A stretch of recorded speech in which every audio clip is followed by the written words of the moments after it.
maravillas modernas. El SR-71 Blackbird es, según la opinión de muchos, el mejor avión que jamás se haya construido. Sus dos enormes motores de propulsión a chorro tienen la energía de 45 locomotoras diésel. Puede volar desde Los Ángeles a Nueva York en menos de una hora, más rápido que una bala. El Blackbird fue diseñado a comienzos de los 60 y constituye la gloria suprema de una de las eras de mayores cambios tecnológicos en la historia de la humanidad.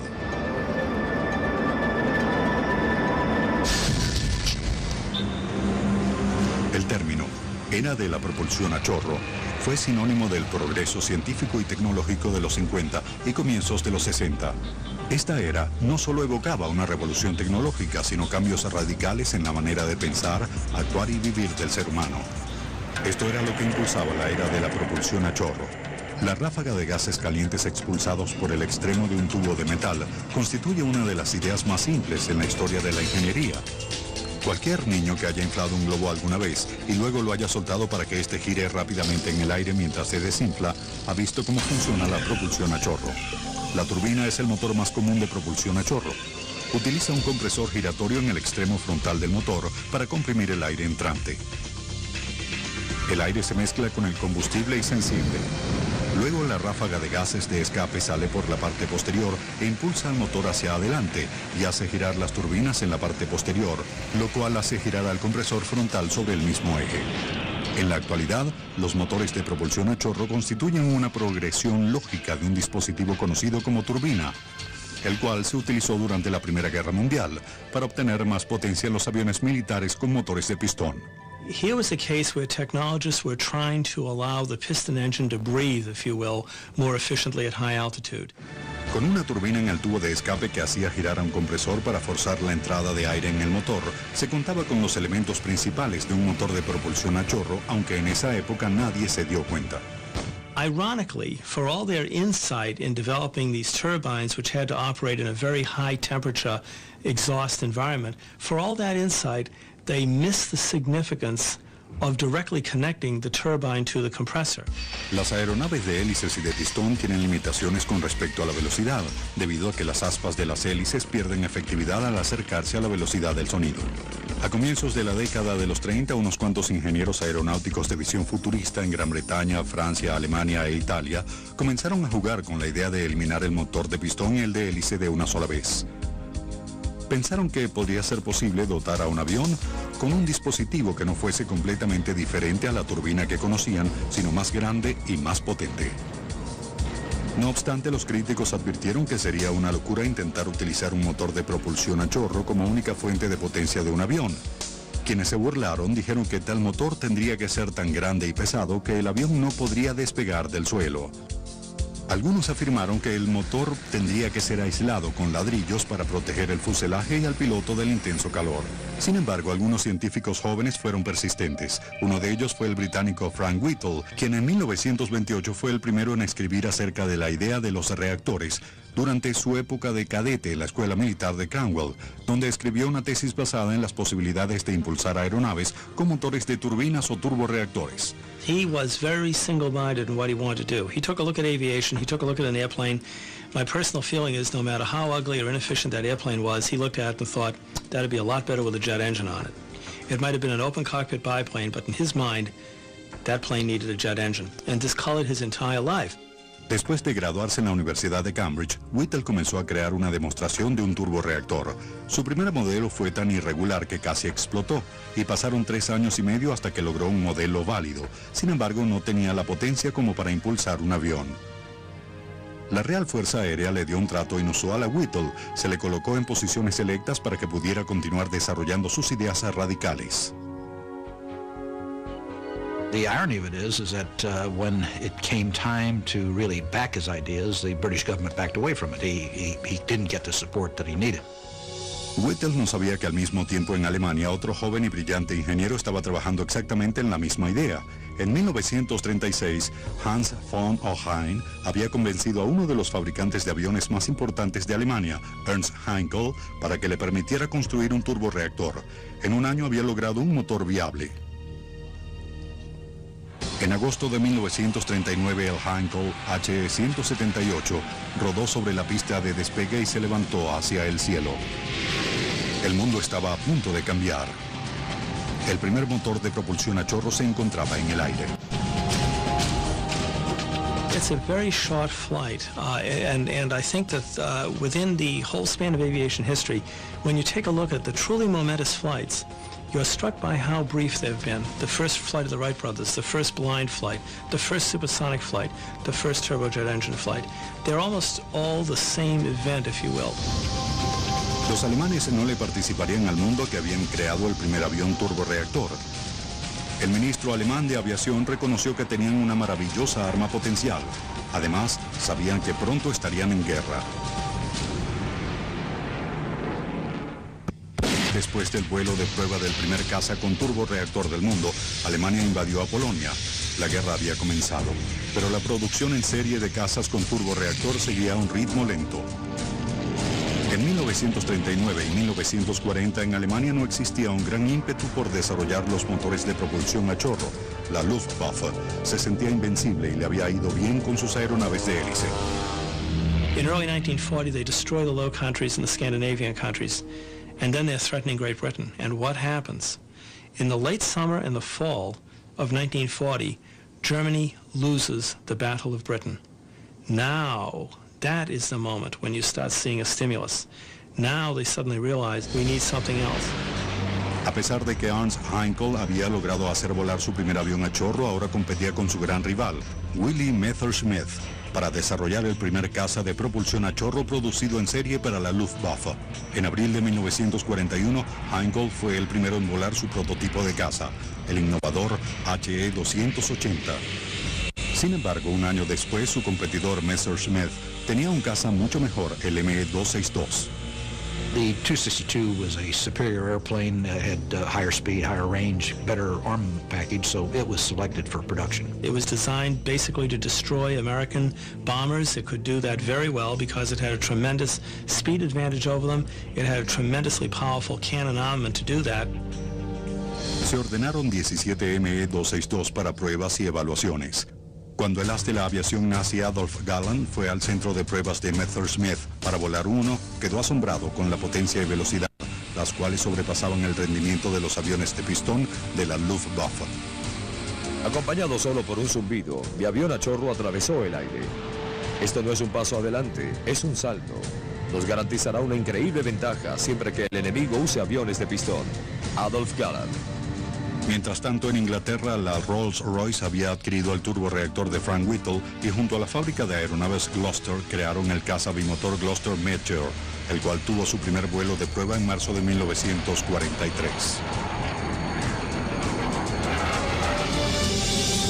Sin embargo, los alemanes fueron los primeros en enviar escuadrones de cazas a las batallas. En 1944 se enviaron 225 ME-262 a la Luftwaffe. Los pilotos aliados pronto quedarían impresionados al ver a esta nueva ave de rapiña abalanzarse sobre ellos a velocidades increíblemente rápidas. I think from an Allied pilot standpoint, what they were astonished at was encountering a fighter that could put its nose up and seemingly defy gravity and simply climb vertically away from them. That came as a real shock. Bob Hoover, piloto estadounidense que en 1944 fue derribado en el Mediterráneo, vio el primer avión a chorro desde un campo de prisioneros alemán. I thought, my goodness, we've lost the war because it was going so fast. I couldn't believe that there was anything like that in existence. And I thought, boy, I might be in this place forever. En una de las más grandes flotas aéreas de la historia, en marzo de 1945, los aliados enviaron 1.200 bombarderos para atacar a Berlín, escoltados por más de 600 cazas de pistón. Los alemanes enviaron 37 cazas ME-262 para interceptarlos, y aunque eran superados en una proporción de 51, gracias a su rapidez lograron derribar 8 bombarderos aliados y un avión de caza. Managed to down 8 Allied bombers and 1 fighter. Sin embargo, el ME-262 llegó muy tarde como para cambiar el desenlace de la guerra. A partir de 1944, mientras empeoraba la guerra para los nazis, el diseño del avión turborreactor alemán comenzó a mostrar signos de desesperación. Some of these fighter concepts were utterly bizarre. And so you started seeing weird little fighters like the Heinkel 162, the so-called Volksjäger, built out of plywood with a jet engine on the back of the airplane behind the pilot, or the Messerschmitt 163 Comet, which was a rocket-propelled fighter that used two hypergolic fuels. In other words, when the fuels were mixed, they would spontaneously combust. That was actually far more dangerous to its pilots than it ever was to the Allies.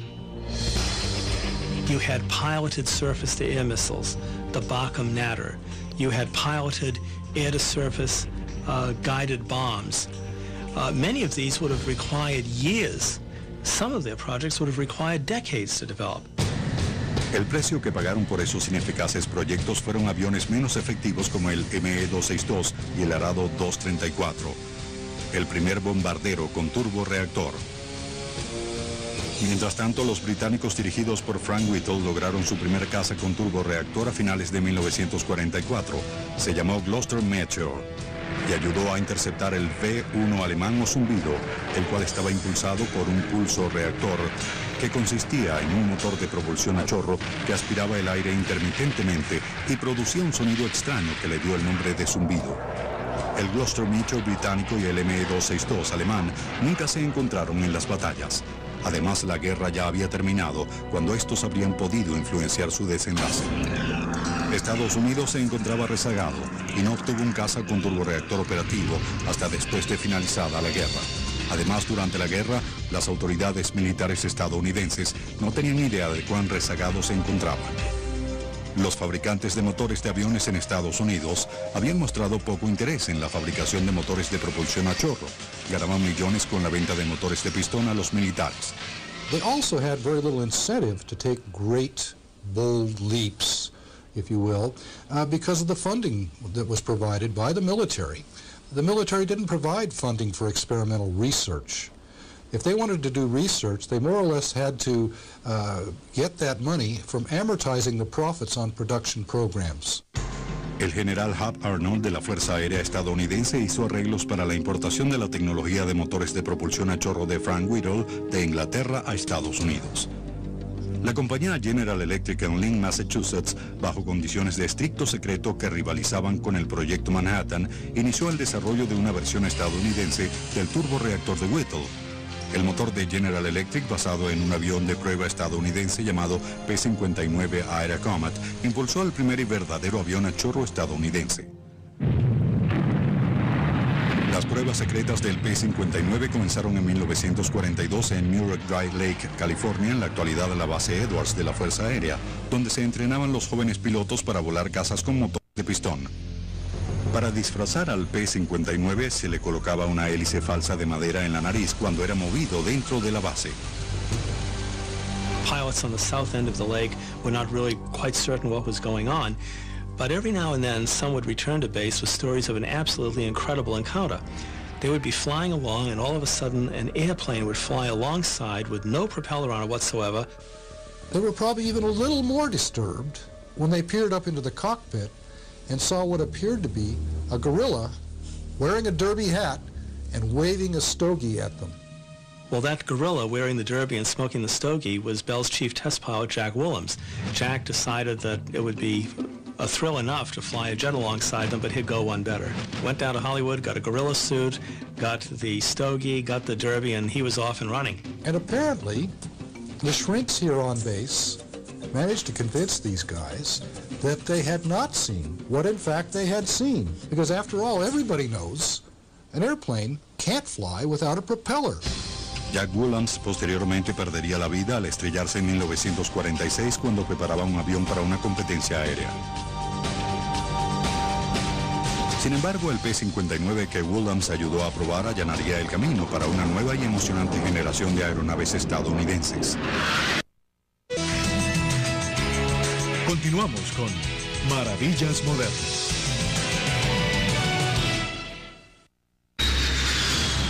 Mientras continuaban las pruebas del primer avión turborreactor estadounidense en Muroc Dry Lake, California, se hizo evidente que el avión era mucho más lento de lo que esperaban los militares. The P-59 would have been a very comfortable, nice propeller-driven fighter. What it is it's basically a piston engine propeller fighter without the piston engine, without the propeller, and with two jet engines buried in the wing roots. It had very little combat potential, but it was a tremendous learning tool Sin tener conocimiento alguno del programa ultrasecreto P-59, Kelly Johnson de Lockheed les presentó a los militares estadounidenses un plan para una aeronave radicalmente distinta. Willis Hawkins era un joven diseñador de aviones que para ese entonces trabajaba para Kelly Johnson. Finally, a senior colonel asked him to come into his office, and he said, first thing, you got to shut up about that airplane of yours. Secondly, we've got a twin-engined airplane that's flying today, jet engine, and it's no damn good. He said, if we give you a specification for an engine that's already running, will you go home and make us a proposal? 2 semanas después, Kelly Johnson presentó su propuesta innovadora y 3 semanas después tenía un contrato para fabricar el primer avión turborreactor operativo estadounidense, el P-80.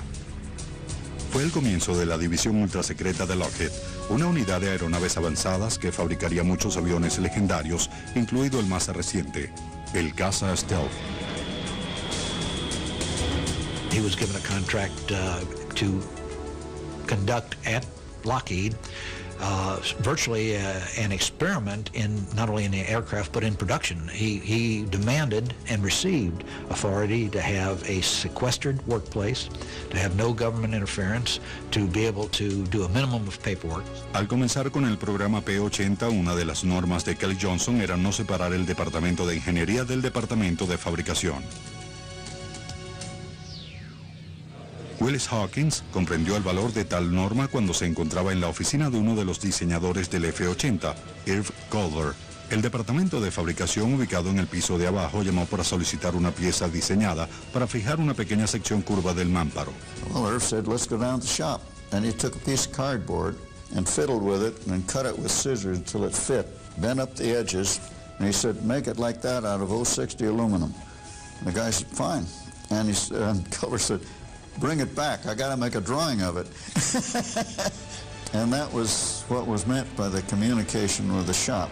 El flamante P-80 podía volar a 900 kilómetros por hora, aproximadamente 240 kilómetros por hora más rápido que el P-59. Bob Hoover, quien vio el primer avión turborreactor desde un campo de prisioneros alemán, era ahora un piloto de pruebas en el programa P-80 y tuvo que lidiar con los problemas de los primeros turborreactores que después de 5 horas se recalentaban y funcionaban mal. Those days we didn't have ejection seats, and you knew you had to get it on the ground quickly or you were in a lot of trouble, because if the front light came on, that meant it's going to blow up pretty quick. And you've had it, that's it. You either shut the engine off and glide it in, or you made sure you got it on the ground as quick as you could. En el mundo de los aviones de caza, los modelos designados con una P como el P-80 son prototipos. Finalmente, cuando son producidos como cazas operativos, la P se convierte en F, como en el F-80. En 1944, el F-80 Shooting Star fue el primer caza producido en Estados Unidos. Luego, en 1946, siguió el más avanzado y potente F-84, Thunderjet. Fue el primer caza estadounidense dotado de un asiento eyectable, una idea copiada de los alemanes. Bob Hoover fue el primero en usarlo durante una emergencia, o por lo menos intentó usarlo. Sucedió cuando el motor de propulsión a chorro de su avión de prueba repentinamente dejó de funcionar. It's very abrupt when one of those jet engines freezes. That whole airplane lurches like that. And now it's just pitching over and I'm completely out of control. And so I thought, well, here we go with this seat. And so I reached down and pulled the handle and nothing happened. Then I opened the canopy and we're sucked right out. And the reason for the ejection seat is to get you over the tail to avoid killing the pilot by hitting the tail. I went right into the tail and broke both legs right through the knees and landed way up in the Antelope Valley there. Hoover casi muere por el impacto, pero fue encontrado por un granjero que vio su paracaídas en el cielo y buscó al piloto caído durante horas. And searched for the downed pilot for hours. The move into a jet fighter was a very pleasant experience. Martin Knudsen tenía más de 1000 horas de vuelo como piloto de un F-80 en Corea, luego de haber volado en cazas con motor de pistón. Suddenly you didn't have to worry about having the right RPM for the power you were pulling and the mixtures. There was none of those controls. You had a go handle. It was either off or fast. Sin embargo, los pilotos estadounidenses pronto se enfrentarían a un formidable oponente en Corea. In November of 1950, an airplane appeared which absolutely shocked us. The MiG-15 is a Russian-built airplane powered by a derivative of the Rolls-Royce engine, which England, either through stupidity or somebody's treasonous effort, had sold to the Soviet Union at a time when it was very, very foolish to have done so. It gave the Soviet Union engine industry a massive injection of technology. Immediately, the whole stakes in the air superiority battle changed. The F-80 was not really suitable to duke it out with the MiG-15. It simply had too many performance problems relative to the higher performance MiG.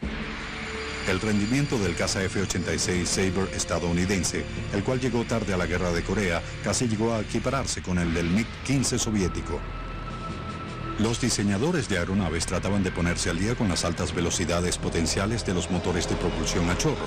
El F-86 fue el primer avión turborreactor estadounidense en tener las alas en flecha, al igual que el MiG-15, lo cual generaba un mejor control a altas velocidades.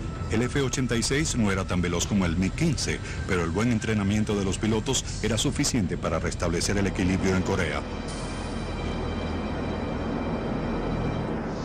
En los comienzos existía una relación entre el desarrollo de turborreactores y cohetes. Ambos eran utilizados para impulsar aviones experimentales.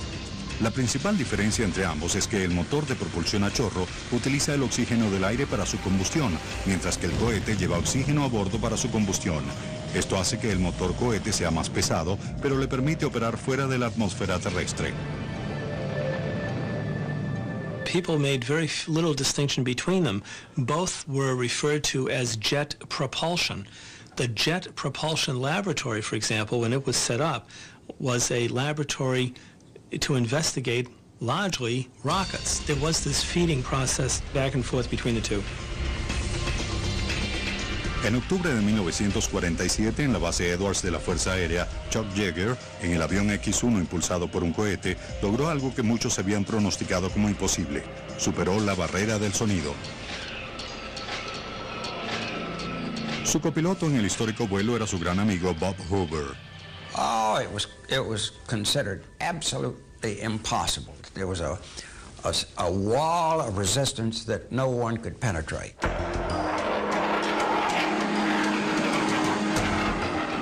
Con Yeager en los controles y volando a casi 1.100 kilómetros por hora a 23.000 pies de altura, el Bell X-1 impulsado por un cohete se convirtió en el primer avión supersónico. Sin embargo, los motores de propulsión pronto demostrarían que, al igual que los cohetes, eran capaces de romper la barrera del sonido. En 1953, el JF-100 estadounidense se convirtió en el primer caza con turborreactor en romper la barrera del sonido en vuelo horizontal. Llevaba el J-57, un exitoso y versátil motor de propulsión a chorro diseñado por Pratt & Whitney, que se convirtió en el segundo fabricante de motores de propulsión a chorro junto a General Electric.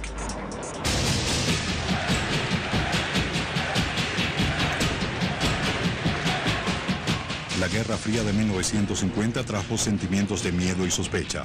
Así, el motor de propulsión a chorro encontró un nuevo uso en los aviones ultrasecretos de espionaje llamados U-2.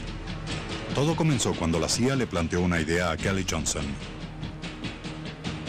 All the CIA said to Kelly was, we want something that goes a long way and gets very high, and we want pictures of you-know-who. Martin Knudsen fue uno de los 6 primeros pilotos de la Fuerza Aérea reclutados por la CIA para pilotear el misterioso avión.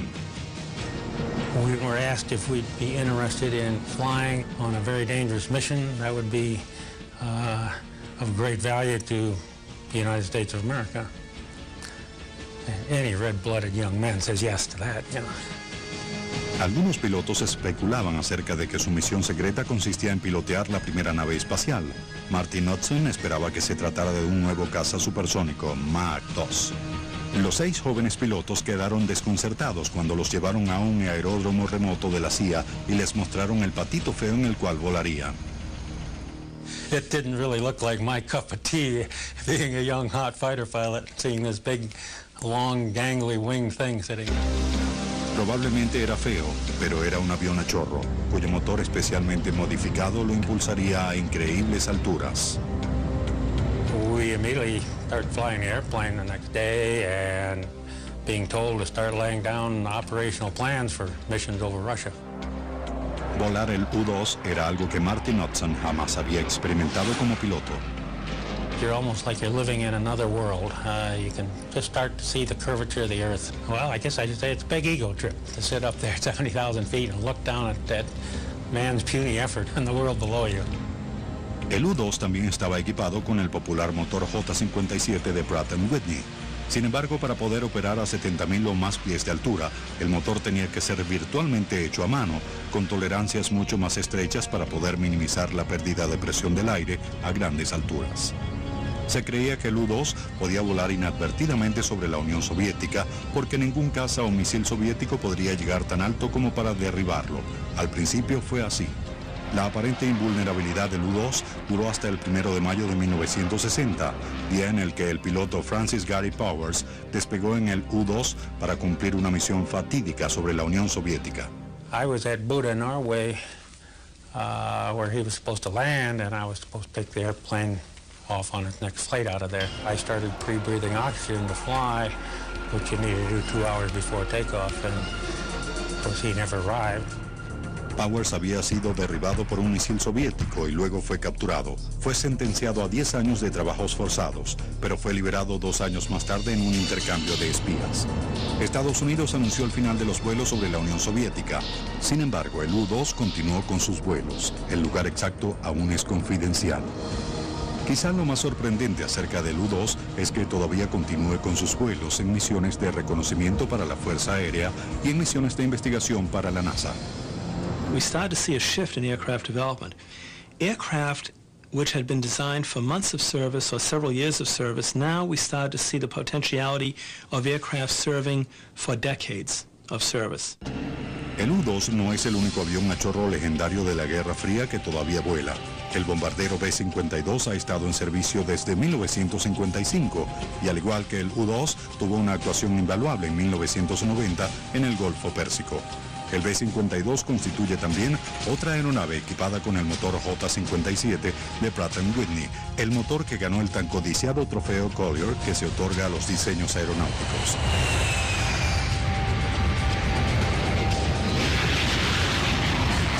El B-52 tiene 8 motores J-57, los cuales cuelgan en cápsulas dobles bajo sus enormes alas. Estos le permiten al bombardero más grande del mundo viajar a más de 950 kilómetros por hora y soltar sus bombas desde 13 kilómetros de altura, fuera del alcance de los ataques antiaéreos. Walter Boeing piloteó los B-52 como parte de la Fuerza Aérea en Vietnam. When you have complete air superiority, you could send over a dump truck and drop bombs from it, and essentially that's what the B-52 does. But no one would ever anticipated that the airplane would have been flying in 1999 or as it probably will be in 2019. En la Guerra del Golfo, el B-52 cumplió con 2 funciones. En los vuelos de bombarderos más largos y jamás realizados, los enormes aviones tenían que volar sin parar durante 35 horas desde las bases estadounidenses para poder soltar sus misiles crucero y bombas convencionales sobre las tropas terrestres, al igual que en Vietnam. Los ataques de los B-52 eran devastadores, ya que un solo avión era capaz de transportar 80 bombas con un peso total de 35.000 kilos. The B-52 will fly well into the 21st century and possibly even in re-engined variations where we replace the 8 jet engines on the airplane perhaps with 4.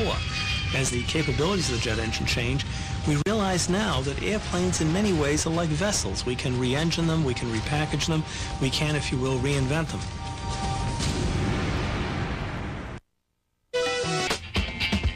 Venice, California. A comienzos de los 50 era el sitio donde proliferaba la generación Beat, un sitio de reunión de músicos de jazz, cantantes, poetas y rebeldes. Roy Marquand, residente de Venice, no pertenecía a la generación desorientada, pero era un rebelde. Mientras que todos los involucrados en la aviación estaban emocionados con los nuevos motores a chorro, Marquand tenía un interés apasionado en un motor de propulsión a chorro radicalmente distinto y mucho más simple, el estatorreactor. We were always told that Roy's first ramjet was made on a curb down in Venice, California, taking a hammer and some sheet metal and making a cylinder in which he could burn this, the air and the kerosene or whatever. Algunas veces llamado chimenea voladora, El estatorreactor es un tubo de metal sin piezas móviles. Funciona solo a velocidades extremadamente altas, lo suficiente como para comprimir aire en la parte frontal del motor, donde se combina con el combustible y se enciende. The air is brought in to the inlet of the engine.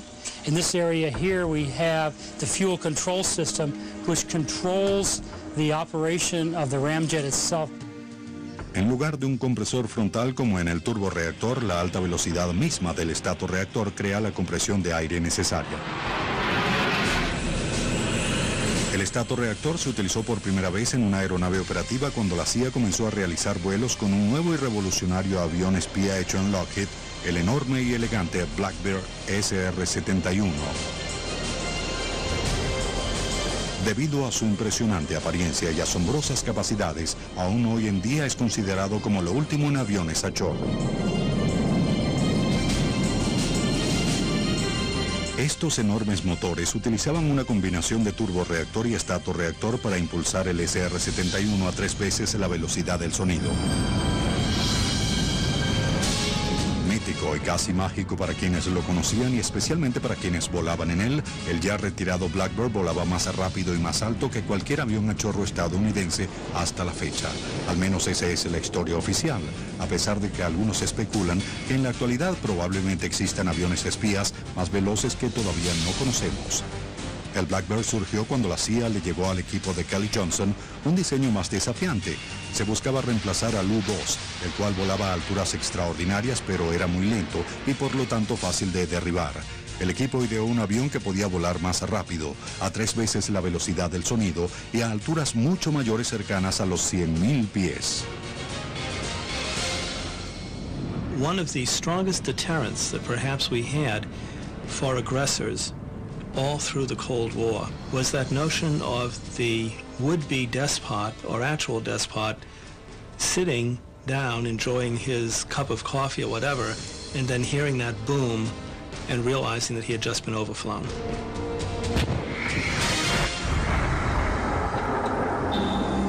A comienzos de los 50 era común la idea de que la propulsión a chorro solo tenía un sentido militar y que no resultaba práctica para los aviones de pasajeros.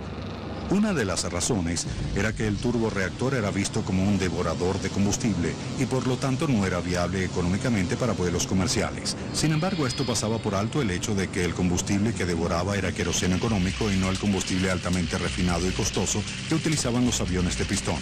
Además, existía otro aspecto económico desconocido por las aerolíneas, dado que los motores de propulsión a chorro virtualmente carecían de vibraciones comparados con los motores de pistón, existía mucho menos desgaste del motor y los periodos de revisión de la aeronave podían extenderse dramáticamente.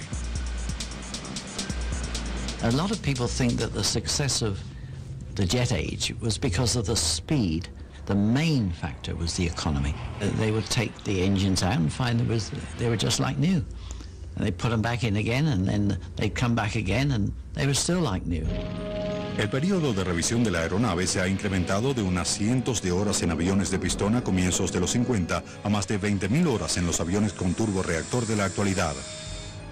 En 1952, Inglaterra se convirtió en el primer país en poner en servicio aviones con turborreactor para vuelos comerciales.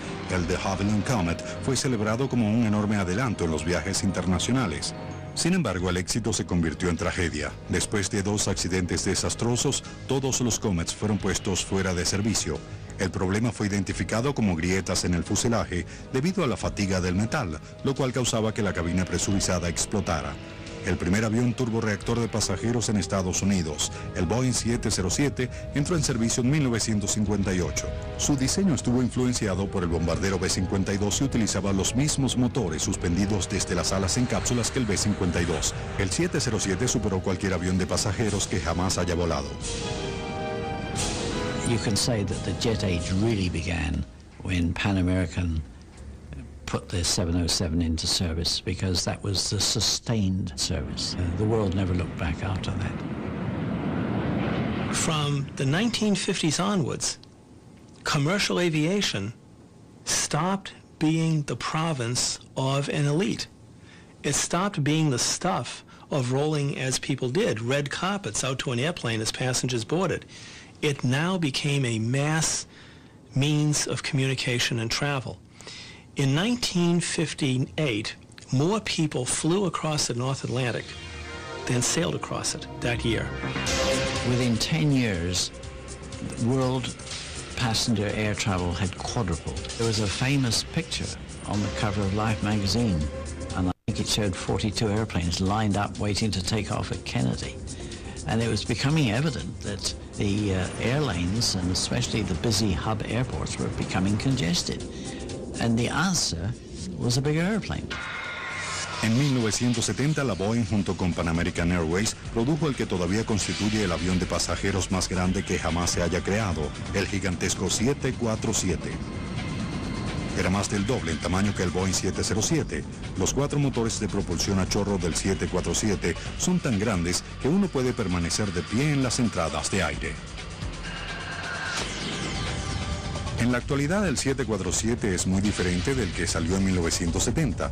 Los motores generan la mitad del ruido, utilizan un 17% menos de combustible y son más potentes. Los motores originales de 1970 tenían aproximadamente 20.000 caballos de fuerza para el despegue. Hoy en día tienen unos 5.000 más. Puede cargar más de 60.000 galones de combustible, con un promedio de más de 8.000 millas náuticas, lo que significa que tiene un rendimiento de 750 pies por galón. A comienzos de los 70, el primer 747 se vendió por $21 millones. Actualmente un 747 cuesta $170 millones. También se puede ordenar los motores según la preferencia a General Electric, Pratt & Whitney o Rolls-Royce. It's been the flagship of the world's airlines now for almost 30 years. So it's time for another one. El próximo avance en viajes comerciales simplemente será el gran tamaño. La Airbus está desarrollando lo que muchos llaman el Super Jumbo, un avión de 2 niveles, la mitad del tamaño de un 747 y capaz de transportar 600 o 700 personas por el mundo.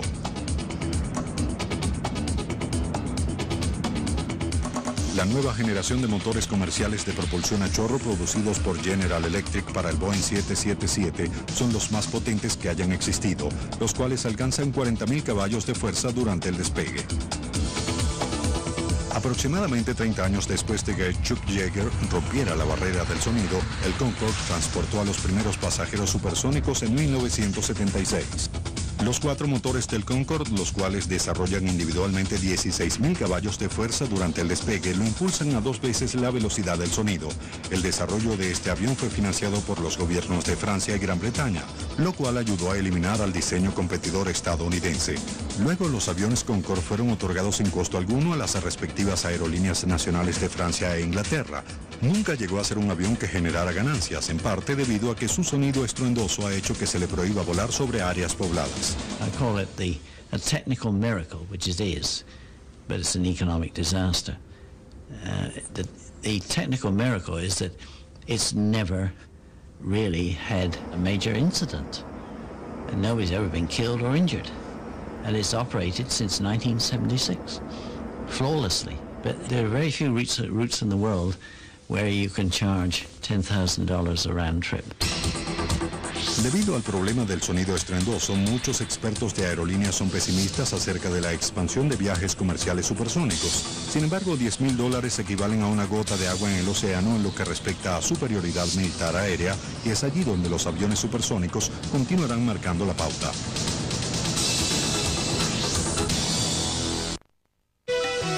Es el pariente más glamoroso del turborreactor. El cohete es el que ha recibido toda la atención.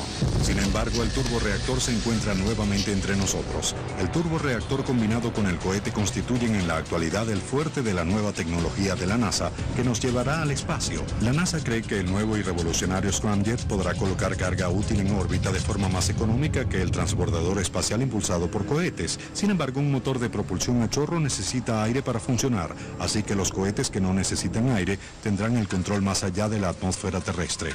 El Scramjet es una versión supersónica del motor de propulsión a chorro más sencillo, el Stratoreactor. Ramjet reaches a certain altitude, it becomes less efficient, and the scramjets, the supersonic combustion ramjets, become more efficient at the higher altitudes and the high Mach numbers. We're talking about Mach numbers between Mach 8 and Mach 20. This is probably the only way in the future that we're going to come up with low-cost access to space.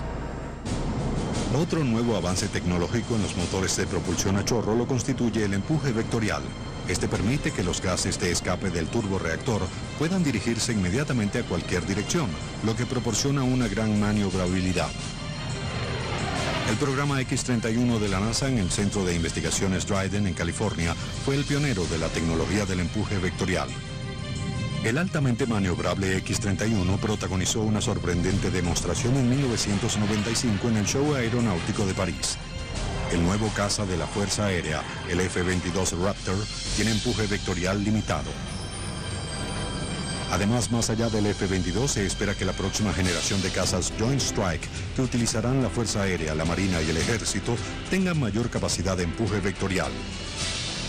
Con el tiempo, dicen algunos, el caza será un vehículo aéreo no tripulado, como aquellos desarrollados por Eric Knudsen en Lockheed. Su padre, Marty Knudsen, expiloto de U-2, piloteó aviones turborreactor sobre el Atlántico utilizando sextantes manuales para navegar según las estrellas. Los aviones no tripulados de Eric lo hacen mediante un chip de computadora. Well, if I understand this right here, this is the man and more. Something like that's the pilot plus all the avionics. Los pequeños vehículos aéreos no tripulados como el modelo Sikorsky algún día volarán en misiones militares de reconocimiento a través de cañones urbanos e incluso dentro de edificaciones. Además, algún día probablemente utilicen diminutos motores de propulsión a chorro con microturbinas. The drawings and designs I've seen have engines about the diameter of a quarter or less. But we're talking about engines that are extremely small, very lightweight, and probably a few years off in the future before they come to existence. El equipo de Lockheed y otras compañías de aeronaves estadounidenses también están diseñando vehículos no tripulados mucho más grandes que algún día puedan desempeñar la función actual de los caza. Una de las más misteriosas aeronaves de todos los tiempos es Aurora, un avión espía estadounidense ultra secreto que se rumorea está en vuelo desde 1990 a velocidades tan altas como el Mach 7. Se especula que si este avión existe, probablemente utilice una forma sumamente avanzada de propulsión a chorro, nada parecida a la que conocemos en la actualidad. Cuando el legendario Blackbird SR-71 fue retirado en 1990, muchos especularon que la Fuerza Aérea tenía un avión espía nuevo y mucho mejor. A comienzos de los 90, hubo varias personas que vieron una extraña y ruidosa aeronave que viajaba una extraña estela descrita como rosquillas en una cuerda. Cuando el misterioso Aurora fue incluido en un informe de la Fuerza Aérea, aparentemente de forma accidental, el nombre permaneció. Sin embargo, ¿existe en realidad el Aurora? I have to tell you that I don't know, but here's my personal opinion. I think that the Aurora existed, that it was flown, was not satisfactory and withdrawn. Now, that may be completely wrong, but that's my opinion. Ese punto de vista se fundamenta en el hecho de que en 1995 Estados Unidos reactivó temporalmente 3 Blackbirds SR-71. A lo largo de la historia del motor de propulsión a chorro, las creaciones más importantes e increíbles se han llevado a cabo en secreto y solamente han sido reveladas a un público sorprendido mucho tiempo después. En la actualidad, cada año se gastan millardos de dólares en investigación, desarrollo y producción de programas militares secretos. Si se le da un buen uso a ese dinero, podemos prepararnos para recibir una sorpresa en cualquier momento.